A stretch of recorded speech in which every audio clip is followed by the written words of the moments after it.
Hello and welcome to another episode of Gaming Reviews. This week I'm talking about the game Is This Game Trying to Kill Me?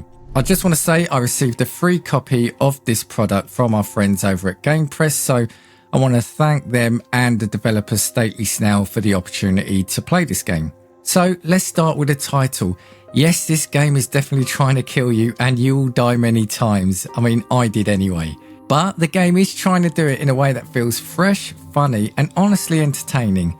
So to set the scene, you awaken trapped in a creepy cabin deep in the forest, beside the skeleton of the previous occupant. But that's just the start of it.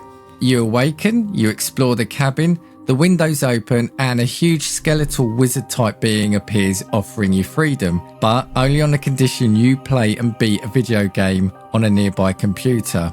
This game is a puzzle adventure that sees you navigate a series of rooms and puzzles to continue through to the end. Now this is where the game and the tension really begins to click. Is This Game Trying to Kill Me blends a 2D retro pixel dungeon complete with traps, levers and pixelated snakes with a fully 3D escape room style cabin. What you do in one environment will affect the other. You might find a key in the pixel game that opens a physical drawer beside you, or you might trigger a spike trap that sends actual spikes flying out of the wall in the cabin. Ultimately, die in the game, die in the cabin. And it's all rendered in a clean, slightly cartoonish art style that keeps things creepy without becoming grotesque. So, puzzles. A puzzle game is going to live and die by its puzzles, and generally this game nails it. The puzzles can be devious, not impossible, but they can offer a challenge. There's a sense of experimentation and lateral thinking required, often forcing you to cross-reference clues between the real world and the digital game. So think of an escape room mashed with a LucasArts style problem solving. So I don't want to give too much away about the game, but there is a puzzle early on where you're in a chamber with symbols on pillars and spikes. You place your hand on a spike, which makes your in-game hand bleed. The camera then forces the viewer away from the screen onto a cabin wall where you see red shapes, shapes like almost like they're made out of blood appear. And those symbols will help you with the solution for the puzzle. Another puzzle late on sees a room full of flying axes and buzzsaws that you need to somehow get past. How do you do so? Well, in the cabin, there is a big grid on the wall. Imagine like a big wine rack. And you get 3 blocks. Where you place a block in the wine rack, we'll place a block in game and it will stop the danger in that row or column.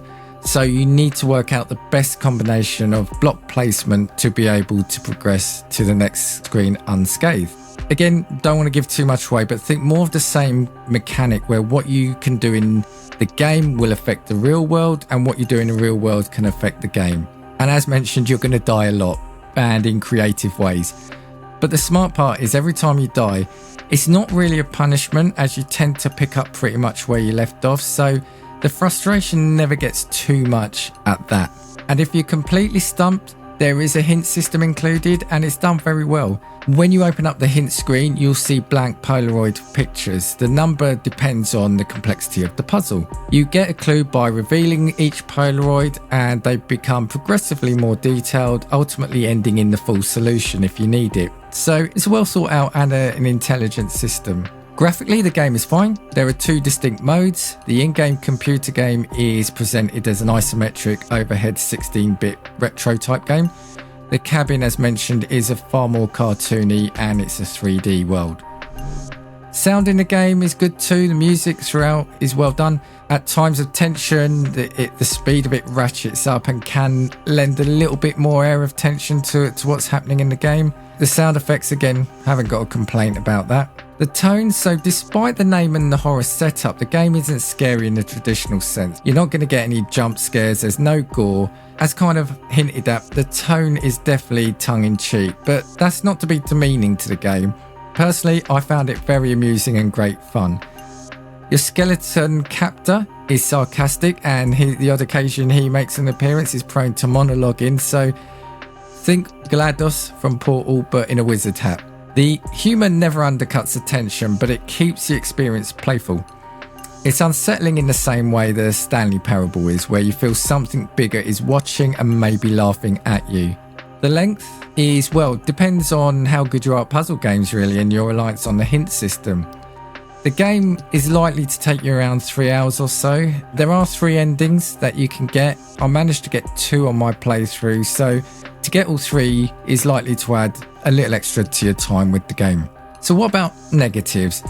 If I had to mention negatives, the main one would be the length of the game. As I just mentioned, I completed it in just over 3 hours, and when I look online, that's roughly the time most people are getting from it. So I feel that the price of admission for 3 hours is kind of a very fine line, but the time spent with the game is enjoyable. So it's really something you're going to have to decide for yourself. Platforming, there are elements in the game of kind of Twitch platforming or puzzles. So I caveat this kind of criticism with the fact that, you know, it could be a user, you know, it could be not a user error, but it could be my skill level.